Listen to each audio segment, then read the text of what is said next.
Sejumlah masalah baru muncul saat siswa belajar di rumah dengan menggunakan gadget dan internet. Namun ancaman yang tidak terlihat juga nyata adanya jika anak-anak kembali ke sekolah di tengah pandemi COVID-19. Kini Indonesia tengah menerapkan pola new normal atau kenormalan baru yang cepat atau lambat juga akan berlaku pada siswa bila sekolah telah masuk nanti. Namun kapan sekolah akan kembali dibuka? Baru-baru ini Komisi Perlindungan Anak Indonesia mengeluarkan rekomendasi KPAI untuk pemerintah. Di antaranya mendorong agar Kementerian Pendidikan dan Kebudayaan serta gugus tugas belajar dari negara lain sebelum memutuskan untuk membuka sekolah. Nah, kami akan mengajak Anda berbincang dengan Komisioner Perlindungan Anak Indonesia bidang pendidikan Ibu Retno Listiarti. Selamat pagi, Bu Retno. Selamat pagi. Iya, Bu Retno, melihat berbagai macam permasalahan yang terjadi selama masa pembelajaran daring ini dan juga berkaca pada data-data yang kemarin juga sempat disebut oleh Komisi Dokter Anak se-Indonesia begitu ya, bahwa memang ditemukan banyak sekali anak yang meninggal karena corona begitu. Nah, dari KPAI sendiri ini merasa bahwa apakah memang sudah ideal sekolah dibuka di new normal ini, Bu Retno? Ya, kalau ngelihat new normal ya, Mbak Maria, yang ada di dalam pemerintah mengeluarkan ya, itu kan ada gambaran tentang new normal. Nah, di situ memang disebutkan bahwa untuk sekolah itu masuk fase 3. Dan fase 3 itu terhitung 15 Juni 2020. Nah, tahun ajaran baru sendiri adalah 13 Juli tahun 2020.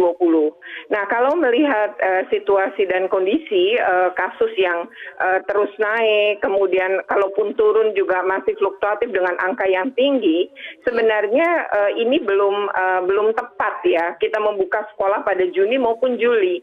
Karena kalau belajar dari negara-negara lain, itu kan kayak Cina ya. Cina itu 0 kasus dulu selama 10 hari.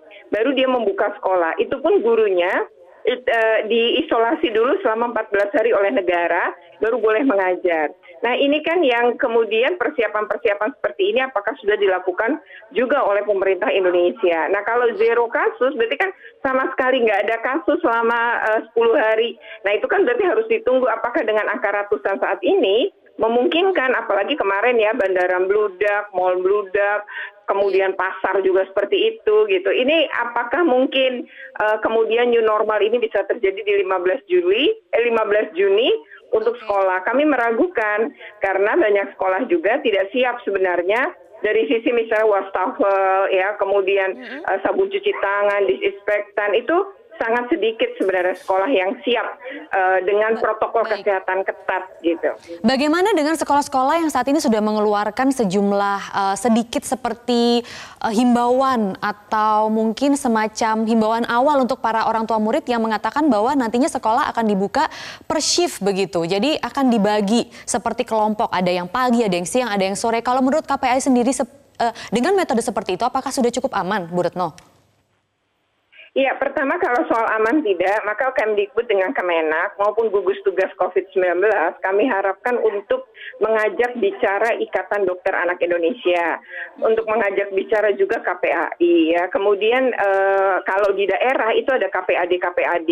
Ini semestinya diajak bicara oleh gugus tugas COVID di setiap daerah ketika tiap-tiap daerah ini mau membuka sekolah.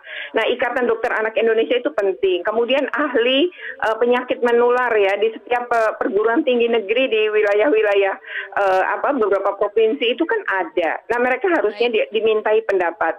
Jadi yang harus menentukan kesehatan itu sebenarnya adalah mereka. Nah, kalau kemudian jaga jarak dan lain-lain, itu juga tentu sesuatu yang memang harus dilakukan. Nanti protokolnya harus tersendiri ya.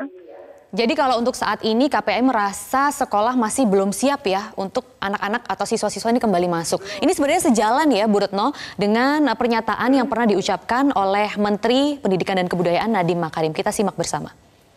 Dan pembukaan sekolah lagi atau rumor-rumor bahwa akan ada pembukaan dan lain-lain, harus diketahui bahwa Kementerian Pendidikan dan Kebudayaan sudah siap dengan semua senario.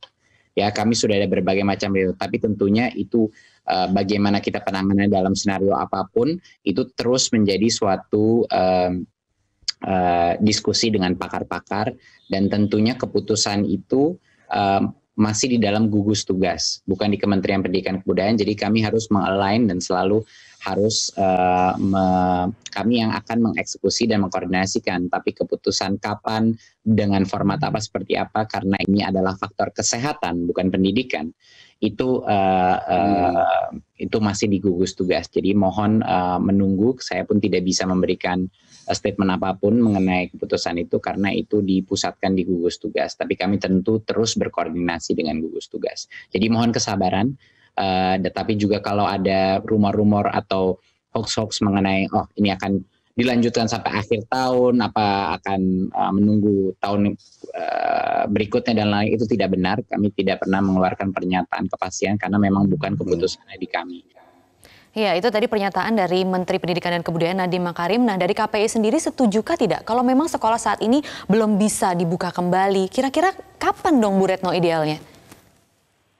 Ya, kami sedang melakukan survei kepada guru, kepada orang tua, dan kepada siswa untuk meminta pendapat juga sebenarnya seperti apa. Itu sekaligus memotret kondisi sekolah. Nah, sebenarnya Kemdikbud tadi mengatakan bahwa itu terletak di gugus COVID kewenangannya.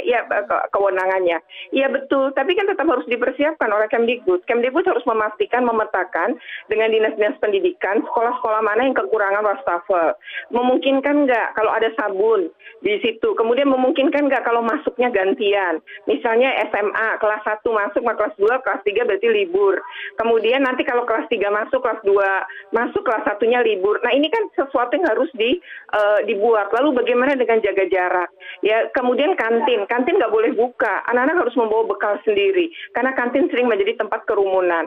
Lalu apakah anak-anak kita selama di rumah sudah biasa pakai masker? Ini kan juga harus dilatih menggunakan masker. Kita orang dewasa aja suka merasa tidak nyaman, apalagi anak-anak ya. Ini yang penting sebenarnya nanti dipersiapkan oleh Kemdikbud, oleh dinas-dinas pendidikan, petakan sekarang. Nah itu selain tadi ya kewenangan di gugus COVID terkait apakah udah zero kasus, pastikan zero kasus. Kalau tidak zero kasus maka sekolah berpotensi menjadi klaster baru. Ini berbahaya.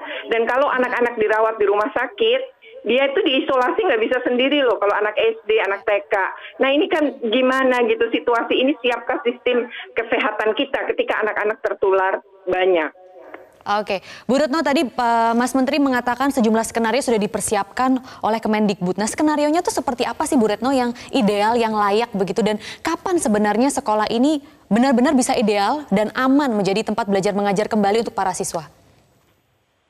Iya, sebenarnya sih skenarionya 3 Kemdikbud itu. Tanggal 15 Juli, yang kedua September, yang ketiga tahun ajaran baru masuk 1 semester itu belajar di rumah, jadinya masuk kembali Januari 2021. Menurut kami KPAI, kalau zero kasus itu terjadi di beberapa daerah mungkin tidak serentak bisa buka sekolah. Tapi untuk yang epicentrum seperti Jakarta itu saya rasa mesti harus nol kasus dulu gitu ya. Karena ini pertaruhannya keselamatan anak-anak kita. Kemudian yang kedua adalah idealnya itu membuka sekolah seperti apa. Memang jangan bertanya pada ahli ekonomi gitu ya, karena faktor-faktor ekonomi sehingga sekolah harus dibuka. Tapi lebih kepada bagaimana faktor kesehatan dan bagaimana keselamatan anak-anak kita. Nah ini kan jauh lebih penting menjaga generasi ini selamat dari ujian tentang virus yang sedang kita alami. Jadi tidak gegabah, harus hati-hati, penuh kecermatan. Tiap daerah sekarang ini menurut ahli penyakit menular tidak ada zona hijau loh di Indonesia, semua zona merah. Dengan demikian ini kerja keras dulu pemerintah menurunkan ini. Jadi kalau kantor sudah diaktifkan, ya sekolah bukan berarti otomatis diaktifkan. Jadi lihat dulu kondisinya, kita harus jaga anak-anak kita. Apalagi kalau dari data pengawasan KPAI selama ini, ya menurut perhitungan kami yang siap, sekolah yang siap se-Indonesia dengan situasi nanti protokol kesehatan yang ketat itu sekitar 18%. Selebihnya 80%-an lebih itu tidak siap sebenarnya, dan itu harus disiapkan. Pemerintah ini tugas pemerintah daerah maupun pemerintah pusat. Berarti sangat rendah persiapannya kalau untuk sekarang. Jadi KPAI tegas menyatakan tidak setuju jika sekolah dibuka kembali setelah Lebaran, begitu Bu Retno? Iya. Juli itu sesuatu yang pertaruhan betul, itu nyawa anak-anak kita ya. Kami sangat tidak setuju. Tapi kita akan lihat nanti hasil survei ya seperti apa, karena survei itu nanti awal Juni akan selesai, kita akan rilis.